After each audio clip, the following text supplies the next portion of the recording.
നമസ്കാരം, പുതിയൊരു വീഡിയോയിലേക്ക് എല്ലാവർക്കും സ്വാഗതം. വരും ദിവസങ്ങളിലെ അറിയിപ്പുകൾ തുടർന്നും നിങ്ങളിലേക്ക് എത്തിച്ചേരാൻ ഈ ചാനൽ സബ്സ്ക്രൈബ് ചെയ്യുക. ഈ ഇൻഫർമേഷൻ കൂടുതൽ ആളുകളിലേക്ക് എത്തിച്ചേരാൻ വീഡിയോ ലൈക്ക് ചെയ്യുക. സംസ്ഥാനത്ത് നിലവിൽ സെപ്റ്റംബർ മാസത്തെ തുക വിതരണമാണ് നടന്നുകൊണ്ടിരിക്കുന്നത്. ഇനി ഗുണഭോക്താക്കൾ കാത്തിരിക്കുന്നത് ഒക്ടോബർ നവംബർ മാസത്തെ 3200 രൂപയുടെ വിതരണത്തിനാണ്. എല്ലാ ചൊവ്വാഴ്ചയുമാണ് റിസർവ് ബാങ്കിന്റെ മുംബൈ ഫോർട്ട് ഓഫീസിലെ ഇകുബർ സംവിധാനം വഴി സംസ്ഥാനങ്ങൾ കടമെടുപ്പ് നടത്തുന്നത്. ഈ സാമ്പത്തിക വർഷത്തിന്റെ കണക്കിൽ ഏപ്രിൽ 9-ാം തീയതി അടുത്ത ചൊവ്വാഴ്ചയാണ് കേരളത്തിൽ ഇനി കടമെടുക്കുവാനായിട്ട് സാധിക്കുന്നത്. അതിനുശേഷം ഏപ്രിൽ 10-ാം തീയതി അന്നു മുതൽ ക്ഷേമ പെൻഷനായി 3200 രൂപയുടെ വിതരണം തുടങ്ങിയേക്കും.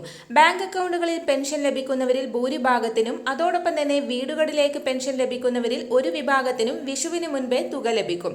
അല്ലാത്തവർക്കെല്ലാം തന്നെ വിഷുവിന് ശേഷമായിരിക്കും വിതരണം ചെയ്യുക.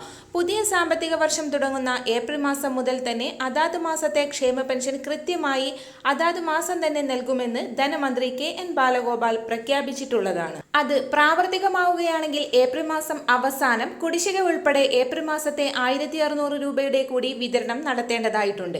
3200 രൂപയുടെ വിതരണം അടുത്ത ആഴ്ചയോടെ സംസ്ഥാനത്ത് ഉണ്ടാവുമെന്ന് ഏകദേശം ഇപ്പോൾ ഉറപ്പായ കാര്യമാണ്.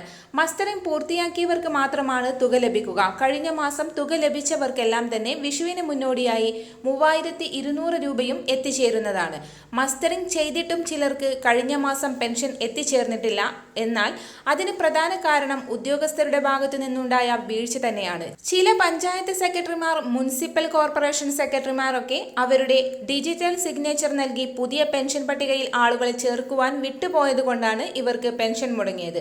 അതുപോലെ തന്നെ പുനർവിവാഹിതരല്ല എന്നുള്ള സർട്ടിഫിക്കറ്റുകൾ അത് ഉദ്യോഗസ്ഥർ കൃത്യമായി അപ്ലോഡ് ചെയ്യാതിരുന്നത് ചിലർക്ക് പെൻഷൻ മുടങ്ങാൻ കാരണമായി. എന്നാൽ ഈ പ്രശ്നങ്ങളെല്ലാം ഇപ്പോൾ പരിഹരിച്ചു വരുന്നുണ്ട്. എന്നാൽ മസ്റ്ററിംഗ് പൂർത്തീകരിച്ചിട്ടും ലാസ്റ്റ് വിതരണം ചെയ്ത തുക ലഭിക്കാതിരുന്നവർ സേവന വെബ്സൈറ്റിൽ കയറി പ്രശ്നം എന്തെന്ന് കൃത്യമായി കണ്ടെത്തി പരിഹരിക്കേണ്ടതുണ്ട്. വരും ദിവസങ്ങളിലെ അറിയിപ്പുകൾക്കായി ഈ ചാനൽ സബ്സ്ക്രൈബ് ചെയ്യുക.